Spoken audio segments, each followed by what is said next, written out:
Hello, and welcome to Show and Tell.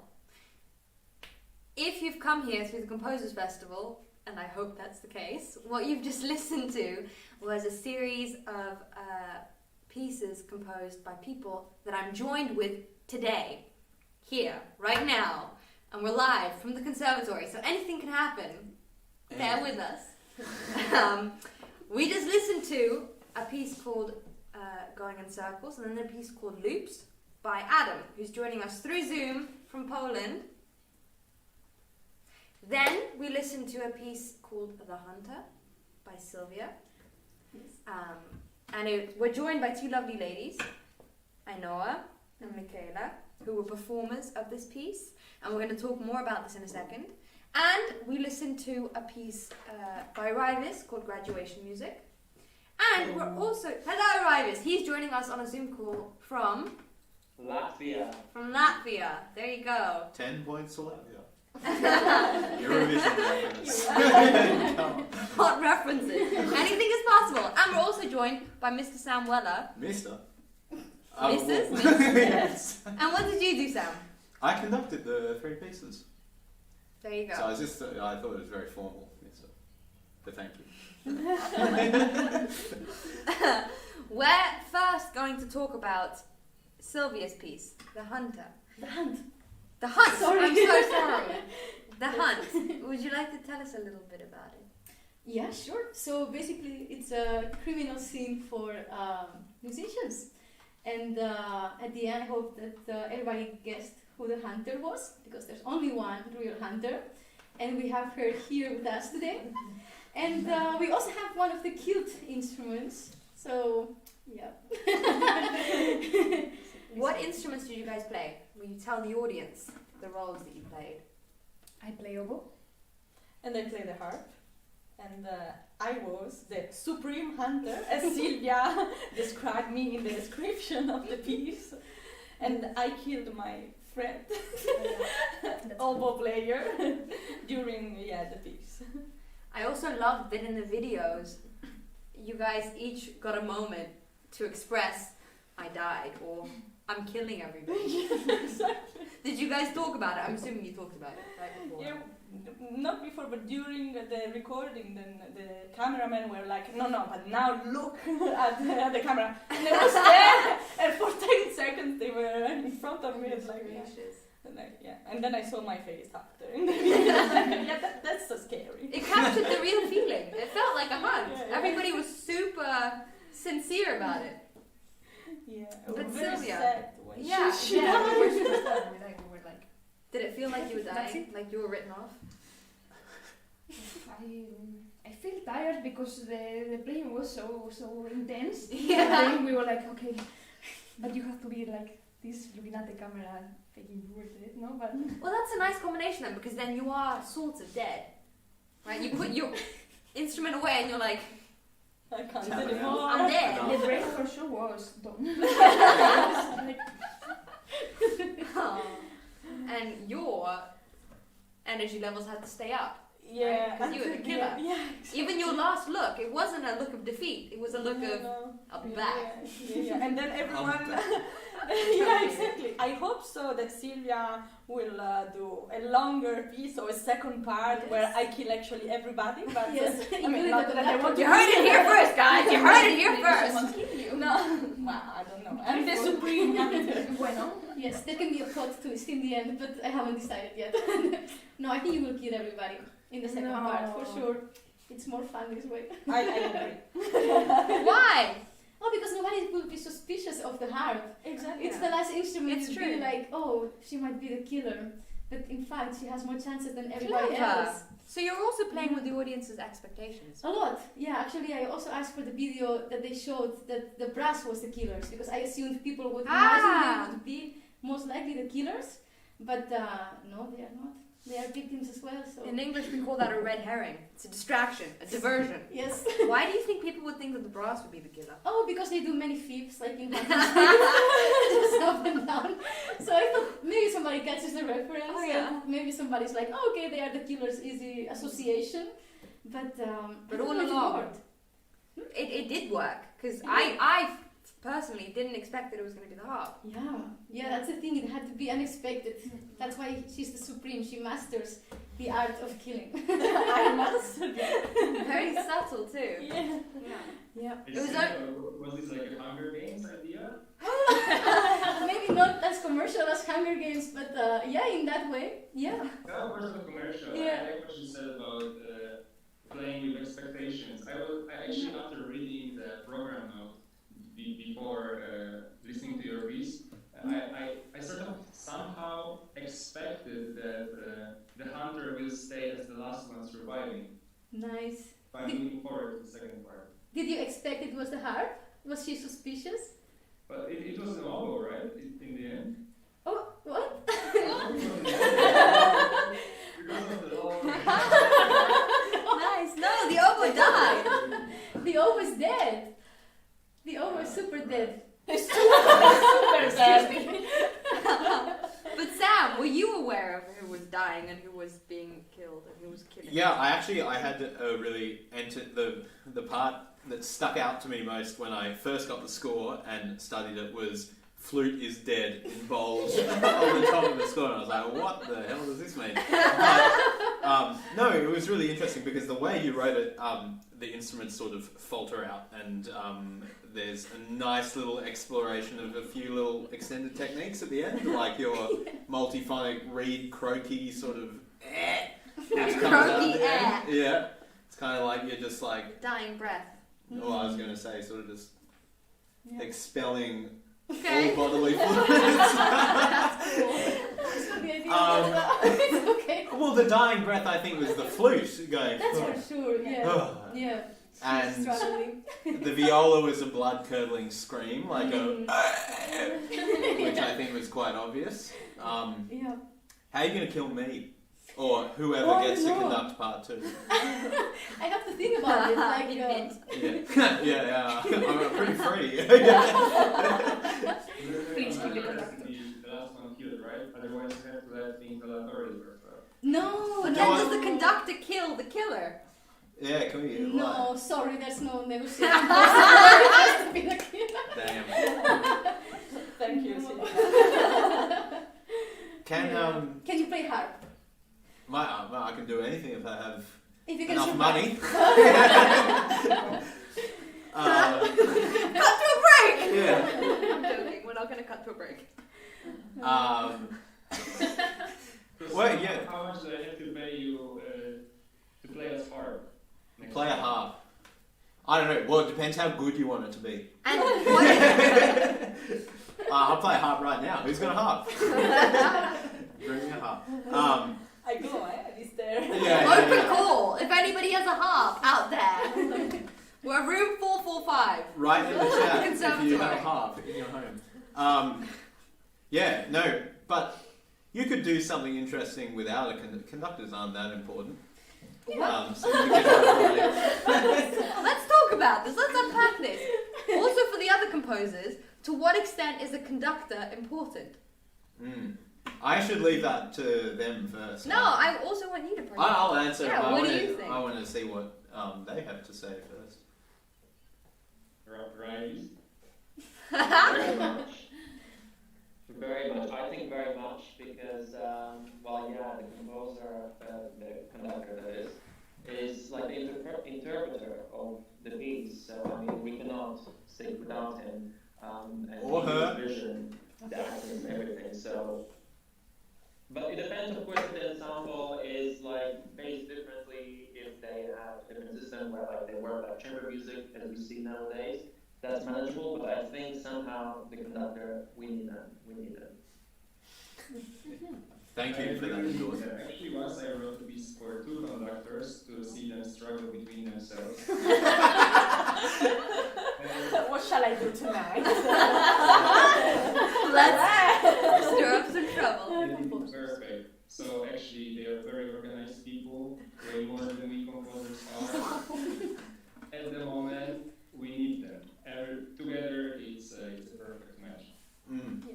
Well, thank you for your glowing glowing endorsements, What guys. do you think, Silvia? We haven't heard from the And Silvia. the hunt. I think you can use conductors, but at some point you can also get rid of them. So that's what's going to happen in the second part. Nice. Ding dong. But do you think that we could survive like together without him? No, To your piece? sorry. No. You're not So so good. logistically, yeah. Yeah. I mean, you're kind of like a So- shepherd, right? What Raivis said is really important. It's about realizing what the composer's intentions are, and our job is not to. We do direct and stuff, but we want to bring people together and share a unified, cohesive idea of what the music is about. So we want to enable. I heard someone describe recently, one of my friends, conductors are enablers to bring the music together. And That's a good way of putting it. yeah, that's how I see my job, and I hope I enabled Silvia and Raivis's and Adam's music as best as I could. We're going to talk more about this in a second, but let's quickly come back to Silvia's piece, because we only have these lovely ladies for a moment, and then they're going to leave us, and we're going to continue the discussion. But tell us, how was it to enter into a piece like this, knowing that you're going to kill or be killed? What was the communication like? Let's unpack this. I mean, first you read that you're going to be killed, but then you see her and she's nice. Zoom in on Silvia. You're going to die in my place, but she's always nice. So you're like, okay, maybe I want to play and see what happens. I want to die for you, Silvia. Yeah, Okay. well, for me, I'm in the orchestra. Harp doesn't have often a very big role, so I was really like, yeah, I want to do this, even though it was super hard. I was like, I was so serious, like, you gave me a lot of work to do, huh? Yes. But then I really wanted to do it because, and also it's a great the music, I think, and the idea also was very inspiring and nice and new. It was so exciting to watch as well. Oh, And I loved that it was not only wonderful to listen to, but it was so engaging. It was like an interactive video game, basically. You could sell this to video game companies. Oh, really? Then I make money. Kill the conductor. But Silvia, Yes. question, Lord. What do you think? It was beautiful that the musicians were seated in the balcony, and can you tell what was the idea of it, or they were the deceased ones, or yeah? information alert, leading to this question, you might not have noticed, but at the end of the piece, there was a shot of a bunch of people in black sitting up in the seats. This was... Well, that's creating high expectations, but the basic thing is to make it more creepy. So I like to find the absurd and horror in art, and a bit that was the idea, to make it slightly uncomfortable. So themselves watching the killing arena from above. The audience Yes. members were, as it were, the performers Yeah, of the piece, yeah, in case you didn't get that. that's right. And they were watching themselves doing things. Yeah, It's kind of Black Mirror, too. yeah, a bit. You know that show? Yeah, Very, like, dystopian. yeah, that was the idea. Yeah, we did very good.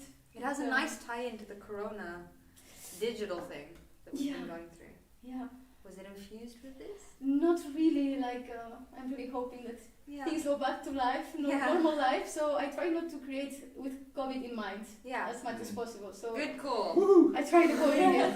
Yeah. No, I think it could have been done in a different way with audience. I would have found a different way to make it this creepy touch. Yeah. But it worked well for the format of video, so that was nice. It's very cool. It gave me the Shining vibes. Yeah. Here's Silvia. Now, I'm really excited to see a continuation.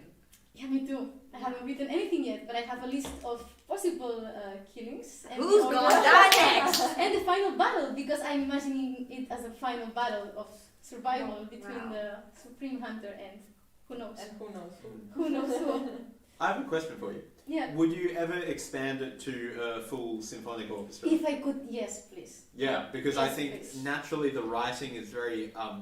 dense and detailed, and I'd love to see how that manifests in a larger ensemble setting as well. Me too. And then you get a whole viola section like falling over in the middle of a concert hall. That would be terrific. Intense. Yeah. Yeah, maybe you Yeah. should have 4 harps. Yeah. Yeah. Or All playing amplifiers. Unisona. In front, so everyone can hear. Concerto for harps and Wow. yeah. Oh, I'd love to, of course. Mm. Yeah.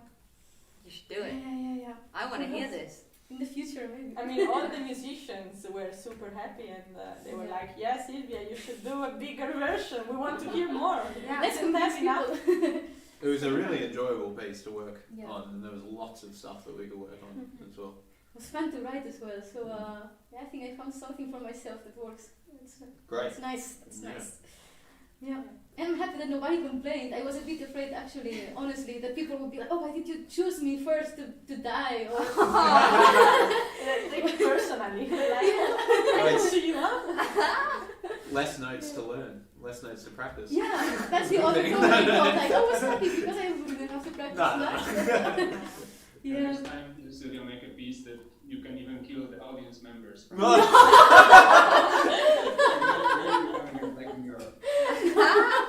Let's Kill hope not. the audience.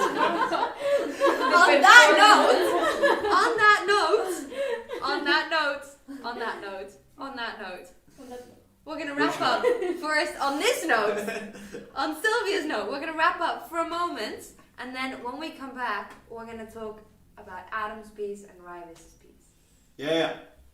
and we're just gonna banter in general. So come back.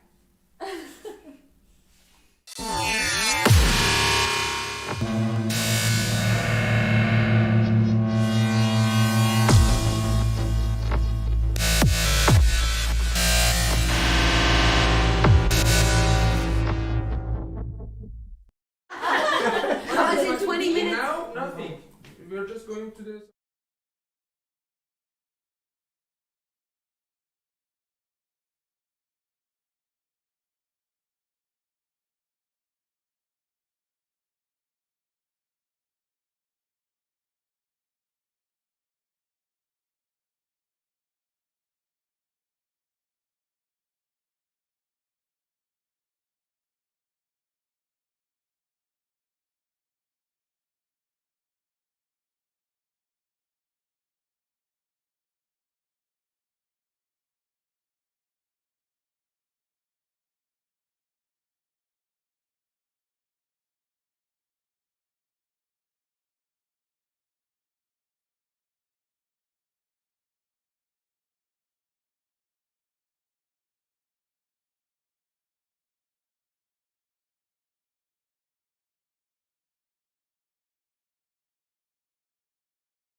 And we're back here at the Conservatorium. Wonderful episode of the Composers Festival. We just talked to Silvia about her piece The Hunt, and I'm joined here with Sam Weller, Adam and Raivis, the composers, the conductor. I'd like to talk to Adam about your 2 pieces. He had 2 pieces, one called Going in Circles and the other called Loops. And he's got a really interesting backstory, so I'm going to give the mic to you, Adam. Oh, the backstory. Well, actually, both of the pieces were kind of an experiment, I might say. But the backstory is that they were both generated with the use of a computer program that I'm working on since the beginning of my master's studies. So basically, there's an algorithm that I designed. But I'm not going to explain the algorithm. It's for another show. But long story short, it allows for a very quick creation of music, and I hope to extend it for even quicker in the future. Yes, what else do you want to know? I should probably say something more about the pieces. So first piece was Going in Circles for piano, played by my friend Jagoda Stanicka. And this piece I wrote for Jagoda using the program, but not yet very much knowing how to be finding musical fragments in my algorithm, in my fractal. So I was really choosing them at random by listening to them and just trying to connect things together, how they work with each other. And then we have a piano prelude, basically. Going in circles because the whole algorithm is presenting musical loops that they just get really big at some point and really complicated. So at some point, the loop might become a Fifth Symphony of Beethoven if you cut it in the middle. So yeah, we just looked at some really low levels of this algorithm and try to see what's possible for now. But it really feels like being in a compositional kindergarten, learning how to compose again with completely new method. Then there was Loops, a piece for a score collective conducted by Sam Weller, and I worked on this piece with another friend, with Raivis Misjuns, who's a videographer. So he was responsible for the video edit, as you could see the loops going on. But actually, that's not true. Actually, we entered the relative parallel worlds, and we made a portal in Bernard Haitink for a moment, so you could see different realities going on in loops. Excuse me, that's a bit Black Mirror again. There's a theme here, guys. Actually, that's true. It's also a little sci-fi. And again, it was sort of kind of an experiment trying to find out different musical loops and trying to create a narrative of a piece by exploring them. I have a question for you, Adam. Yes. So basically, when we got the score, we got 6 loops to record and play, and then we repeat them 3 or 4 times, and then. Sorry. Oh, sorry. What was that? We played it eternally, and we haven't stopped playing since. We're still playing it. We're still playing the loops. Yeah. But what I was wondering is how you chose to then mix the loops, and what was the process of putting it together after that? Yeah. Well, I was looking during actually finding the pieces in the algorithm by itself, because I don't know if we can really say that this process is composing in a traditional sense. It's rather finding the ready-made musical progressions within a general structure. Then, which is in itself a form of composition, one could argue. Yeah. You might say, right? You might just look at the street and listen for 15 minutes and create a composition out of that, of course. So it's a kind of choice. I completely agree. And in this sense, what was the process? Sam, you asked. It was, I was looking for some stylistically similar fragments that might come together. But at the point of creating this piece, I have to say, I could regulate some parameters, but it was still a matter of choosing and experimenting with the ready-made progression. So honestly, if you even ask me, like we had this meeting with Sam before the rehearsals, and I remember Sam asking me at some point, so I can recognize some B-flat minor fragments in loop 3. I was like, wow, man, that's great. But thanks for telling me. Good for you, man. Cool. But yeah, actually, I would like to invite you for Sunday. There will be another piece of mine for organ called Looking Familiar But Why. And this title is because I tried to reuse the material from the piano piece from the beginning of today, and I tried to actually more consciously find a continuation of it in the algorithm. So not by random trying by choice, but still sort of swimming in infinity, choosing some random fragments, but this time actually really consciously trying to connect things that might come of some equation. Kind of like a continuation of the process that began then with these two pieces, like a refinement. You mean like for the close future or for like later? Yeah. So I'm going to proceed with this new software that I made. I will continue developing it with the use of artificial intelligence and blockchain technology. And Fantastic, for the record. And this might, at some point, I hope, become like a creative composer by itself. But yeah, let's see how fast this.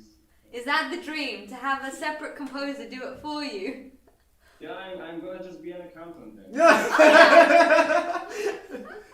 It's a great idea. I mean, it saves you saves the exhaustion. On that note, there's something. The reason that we called the show and tell is because throughout every show and tell, we've asked a couple of people to bring in an object or a video or an image of something. And the first one that we're going to explore throughout all of this is Sam. He brought in a painting by Hieronymus Bosch. Bosch. Or Mr. Lukawski. Lukawski. There you go. Yep. Right. We'll just was waiting This for is it to this. come up here. Aha! Nice. Here it is. This is Tondor's vision. But the reason that I thought of this also was kind of because, to me, when I look at it, it seems to me that an alien created this in line with Adam's philosophy of Well, AI composition. It's very interesting when you It's consider so meta. when this was painted, though. It was painted in 1500. What was he doing in 1500 to create He that? must have been an alien, is my point. Yeah. This is AI. I mean, like, the only other paintings are, what's the Lamb of God or Mary and Child, or, you know, it's all quite bleak. But this is quite an interesting painting, I think. And there's a lot going on. And yeah, in some way I saw some similarities to many of the compositions that we did. You spoke of something apocalyptic, Silvia, in your composition. I think you can interpret the apocalypticness in this painting. I see Michaela there in the center. The Yeah. killer watching all the others. The loops. I think there's a sense of infinity in this painting. If you look into the eyes. Endless stories as well. Yeah, endless stories. Very good. Circular shape. Yeah, there's lots of circles. That's There you right. go. And And abysses in the circles. yeah, and the geometry I see very similar to Raivis's music, and I like. I don't know, for me. Like brass player rack or something. Yeah, the brass player rap. Well, that leads me to my next thing. When I was trying to figure out what to bring to show and tell, but I decided it would be fun if everyone picked a character that they think sums them up the most in this lovely scene. I personally like the brass player, the little rat trumpet nose guy, tooting along. I think that sums up my conscience the best. I feel like that goes along in my head quite often. You mean the one in the bottom? Yeah, this little guy. Oh, He's my favorite. broke the plan. This guy.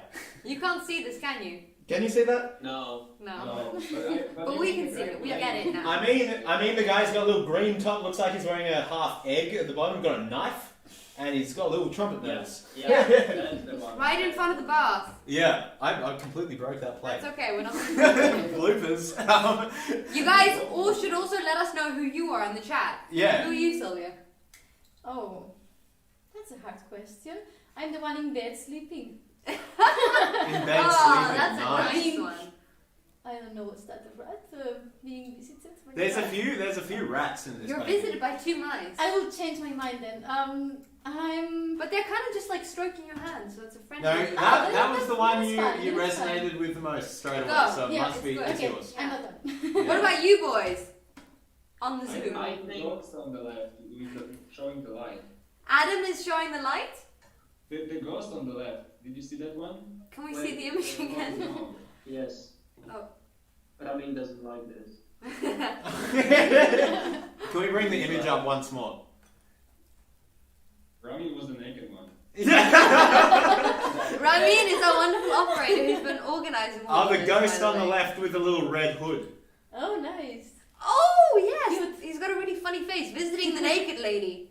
Yeah. Nice. And he's giving her light. Adam spends a lot of time doing that. Giving light to naked ladies.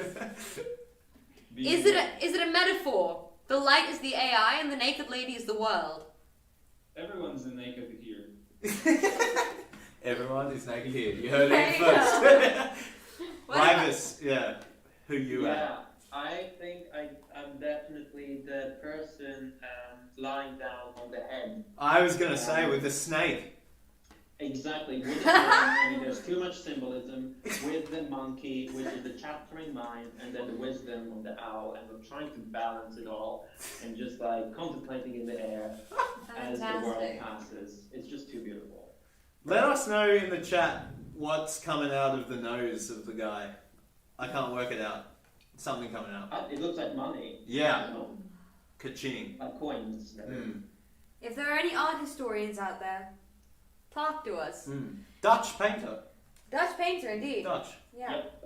It's a really Yeah. fascinating painting. But on Do that you note, know he was? Oh, sorry. no, No, go ahead, please. Raivis, please. Received No. at the time with his paint. I don't know too much about him personally, and I know there's not so much about him. They've just discovered his work, but do you know? No. You don't know in the Bosch. Yeah, he was in Den Bosch, yeah. Yeah. Well, we can YouTube it later. Yeah. On that note, we're going to take another short intermezzo and we'll be back to talk about the final Raivis. piece, graduation music. See you in a bit.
We live? No. Hello, and we're back here at Show and Tell, the conversational segment of the Composers Festival, episode 1. I'm joined by Silvia, by Raivis, by Adam. These are all composers whose music you heard during the first episode. So we just talked about Sam's object that he brought for Show and Tell, which was a painting by Hieronymus Bosch. Adam also brought an object. I did actually, because Jasmine asked me to bring an object, so I did. And I have it well presented here with light and plants, and this is a typing machine, typewriter. A typewriter. Why did you bring a typewriter? I brought a typewriter as a symbol because it's a symbol of automation in arts in a way, right? So it allowed us to create, to write books faster in a really accessible way. So like before the typewriters, you only had the writers with like a really clumsy way of writing, so nobody could actually read their books. And then we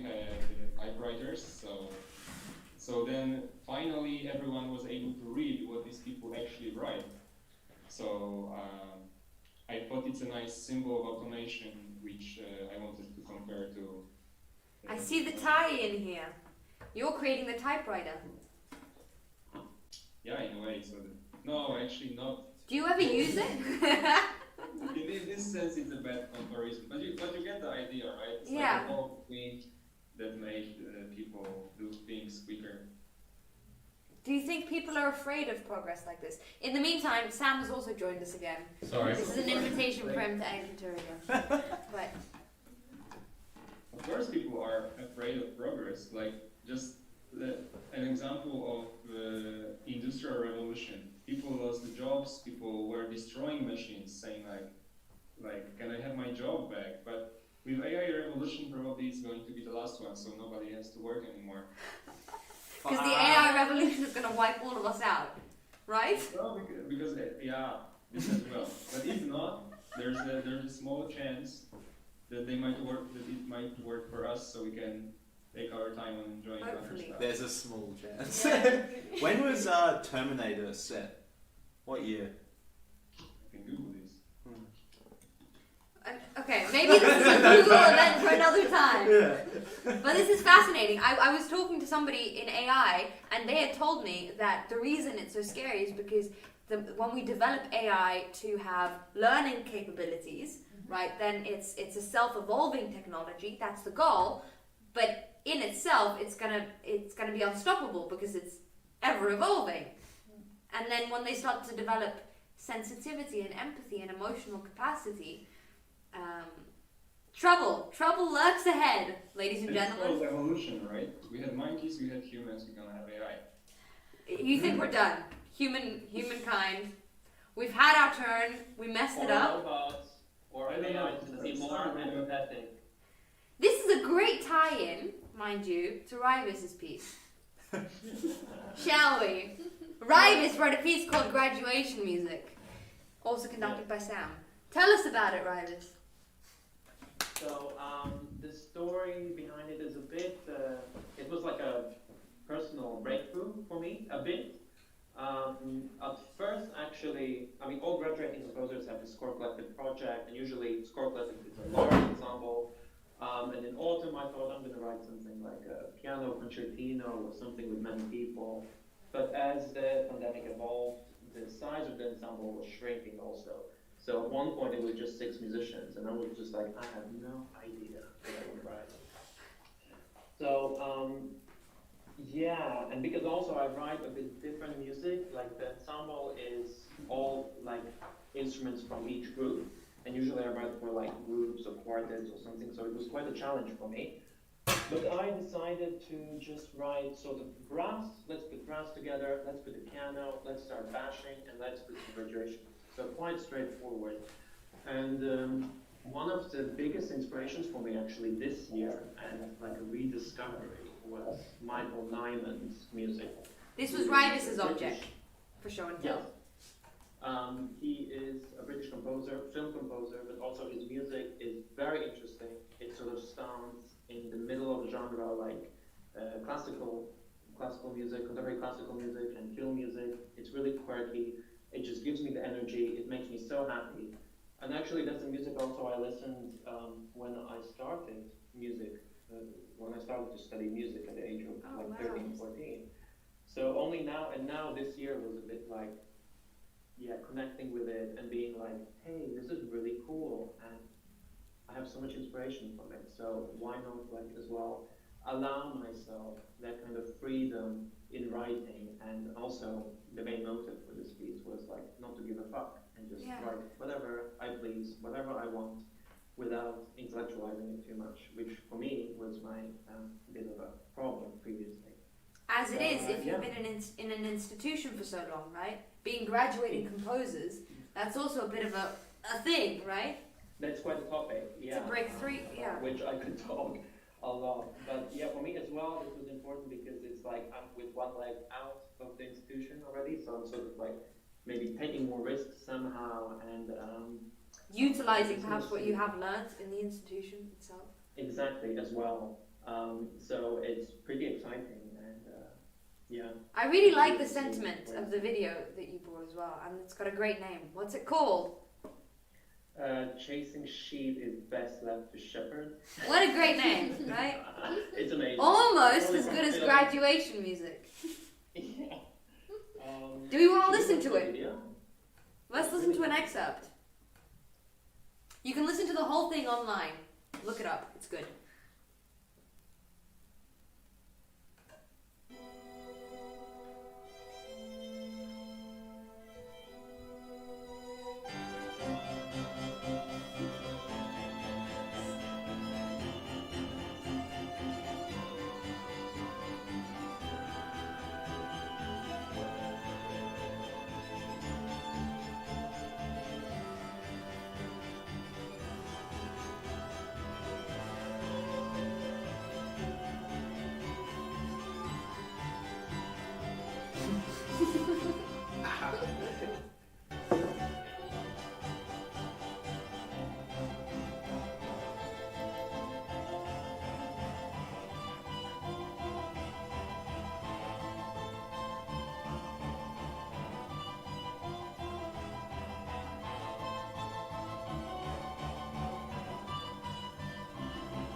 It's so melodic.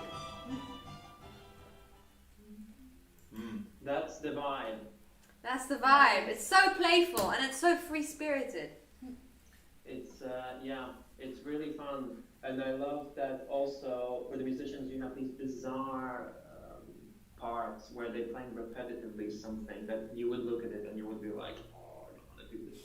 But then like in the context, it's just like, it's this absurdity and fun and everything together, which really inspired me. So I think Nyman. I think it's really poignant that as a graduation piece, you chose to compose something that's so directly tapping into the essence of why are we making music anyway? Like, I think it's really easy to forget about it, and I'm really moved by how you were like, what is this about? What am I doing? Why do I want to do this? Yeah, well, these are the questions that I ask myself also all the time.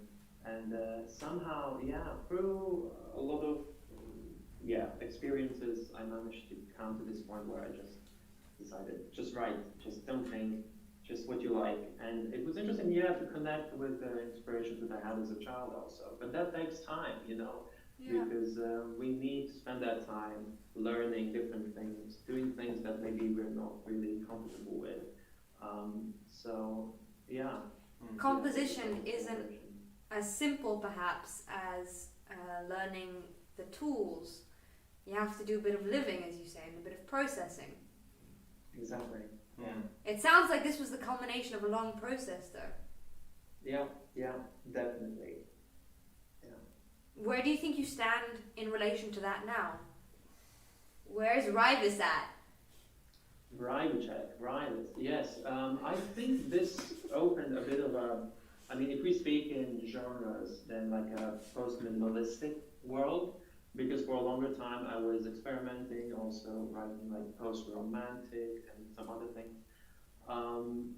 But now I just, understood that the influence is so strong, and I really like that kind of music, and it moves me. So it's more about that, what I want to do, what I like, and what makes me happy, than rather what makes me intellectually more pleased.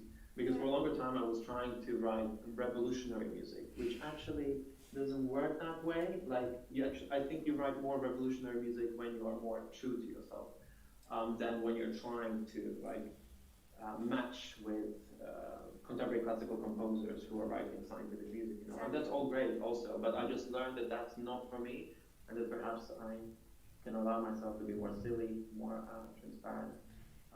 It's a beautiful thought. There's a wonderful quote and I'm forgetting who it's by, which is awful, but he says what the world needs is more people that are alive. So what you need to work on is figure out what makes you alive and go do that. It was the other way around, but Amen. No. right? And I think that's what your piece really emphasizes for me. Really moving. And thank you. And I'm happy it worked. Thank you so much for your work. Yeah, a very funny ensemble with tuba and trombone and going from the very lower end. Mm. I know that there were a lot of brass fans that came for your piece. Oh, really? I mean, I think the combination actually works extremely well. I think it's a very good ensemble, and it's a very diverse ensemble with the timbres you have available to you with that. Because as you demonstrated, you can have something extremely percussive in the A section, and in the B, a really beautiful sort of legato you can achieve with those instruments as well. And it was a really, really fine example of wind writing as well. Really fine. But I remember my first experience with the piece was, I'm a terrible piano player, but I put the score on my stand and I played the first chord and I was like, ba ba ba ba, and I was like, hell yeah, this is going to be fun. It's infectious too. It's really nice also to end this episode on this super high note. But before we end, there's one more thing we have to do. We have to answer some questions. We haven't answered questions. I have a couple of questions. The first one is to Silvia. Great piece. Thank you. What can we expect for the second part? A different hunt?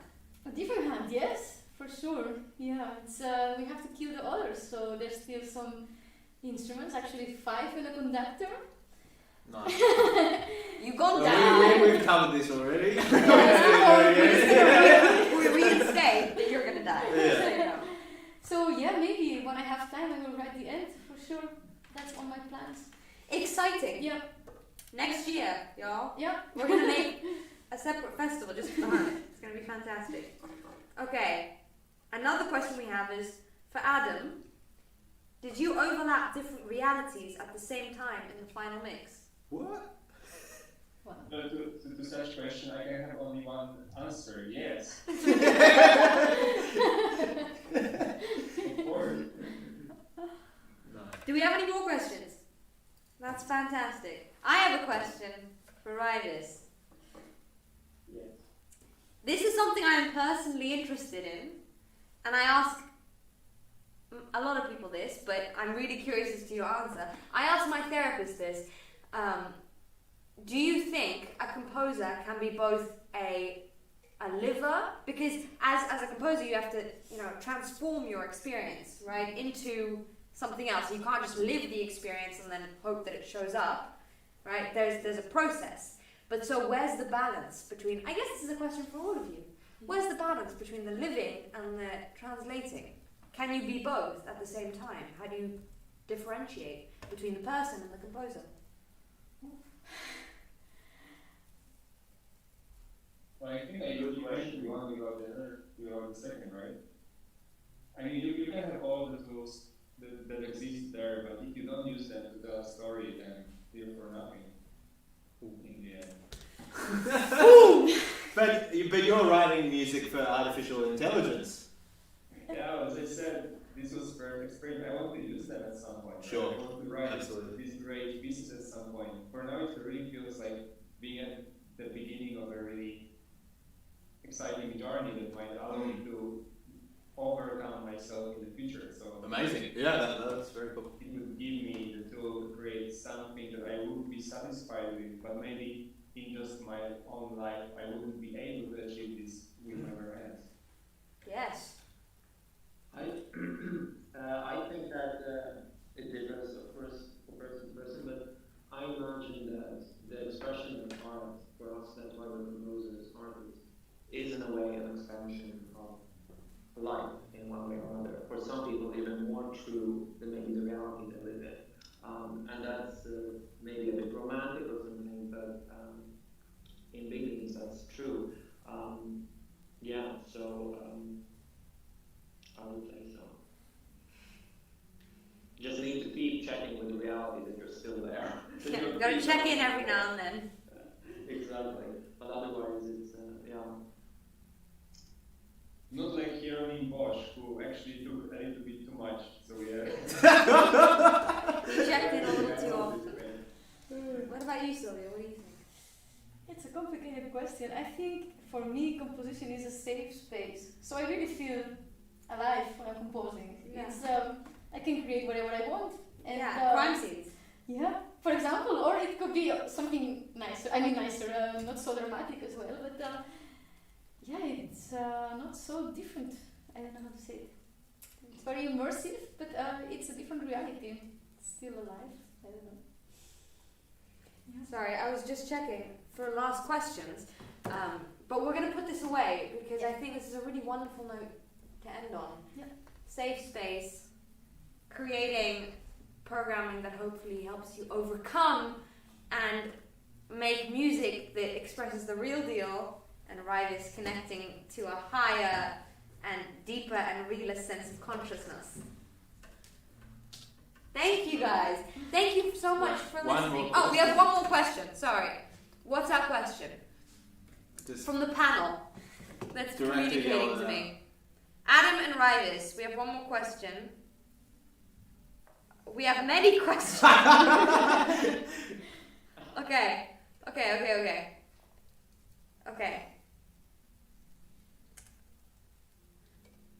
Whoa.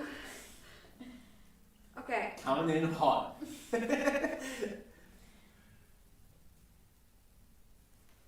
I don't. Can you guys help? What is the questions? Silvia Aregay.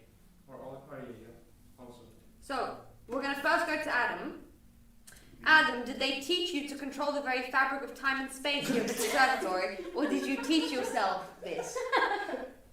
Yes, I completely recommend my two composition teachers, Richard Myers and Dylan Yates. They do teach really how to control the texture of the fabric of time and space. But also there's a lot of good tutorials on the internet, so like also check it out, guys. How to Control time and space. Oh gosh. Okay, and we have another question for Silvia, coming from a brass lover. Sylvia, my man, have you listened to John Adams a lot? My friend, I'm assuming you listened to your piece, had major John Adams vibes. Oh, not really actually. Wow, now you know. So maybe in my unconscious, but not really, You have no. a picture. Oh, I have a picture with him, it's true. When he came here. You have a year picture of ago. John Adams? Yeah, he came here a year ago, it was nice. I would have slapped the John Adams on Raivis, but if not saying it's similar at all, but I don't know, that's interesting then. I never That's- really yeah, listened to his very- music. How does that happen then? Maybe you Oh. Probably common interests then, maybe. Maybe, yeah. Maybe that Exploring would some explain it. things. No, I think if I had to name a composer that's very inspiring all the time, it's Stravinsky, so I don't know. Where's the link there? But maybe. I'm sure there is one. Yeah, maybe. You guys, this has been an absolute pleasure and an absolute joy. Thank you so much for joining me here today. Raivis for this piece of graduation music. Adam with his two pieces, going in circles and loops, and he has another one on Sunday, the last day of the Composers Festival. So tune in every day up till then. And the lovely Silvia with her pieces of Hunt. And we're also joined by Sam Weller, who conducted all of these pieces. Thank you so much. We hope you had a wonderful time. We hope you enjoyed it. Let us know what you thought, your feelings, questions, suggestions for the next episodes. Let us know. We want to know. And don't forget to stay updated on any news and information about the Composers Festival through our channels on Facebook and Instagram under the name New Music Arena. Again, it's been an absolute pleasure. I had a wonderful time. I'm feeling very inspired now because of all of you guys. Tomorrow, don't forget to tune in. We're going to be listening to narratives of a personal and industrial nature. We hope to see you there. Thank you. Bye bye. See you tomorrow. Bye. Yay!